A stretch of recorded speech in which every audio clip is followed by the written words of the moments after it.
طواف کے دوران اگر وضو ٹوٹ جائے تو اس کا کیا شرعی حکم ہے؟ اگر 4 چکروں سے پہلے وضو ٹوٹا، نئے سرے سے وضو کریں گے اور نئے سرے سے طواف شروع کریں گے۔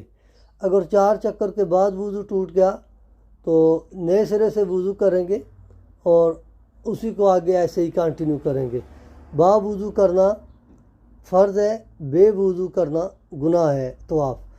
اور شرعی عذر جن لوگوں کے پیشاب کے قطرے آتے ہیں یا جن عورتوں کی بلیڈنگ ہو رہی ہوتی ہے، حالت استضاء میں ہیں، تو ان کو چاہیے کہ وہ وضو کر کے شروع کر دیں، ان کے پاس شرعی عذر موجود ہے۔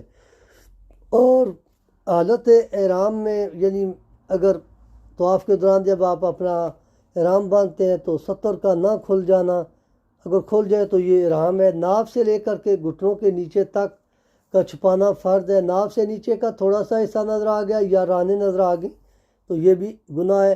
ویل چیئر پہ بلا عذر طواف کرنا یہ گناہ ہے، اس پہ دم لازم ہے۔ جس کے پاس شرعی عذر ہے وہ ویل چیئر پہ کر سکتا ہے۔ طواف کرتے ہوئے خطیم کے اندر گھس جانا، شارٹ کٹ کرنا، اور یہ خطیم جو ہے خانہ کعبہ کا حصہ ہے، خطیم کے باہر سے طواف کرنا لازم ہے۔ 7 چکروں سے کم کر کے چھوڑ دینا یہ بھی گناہ ہے۔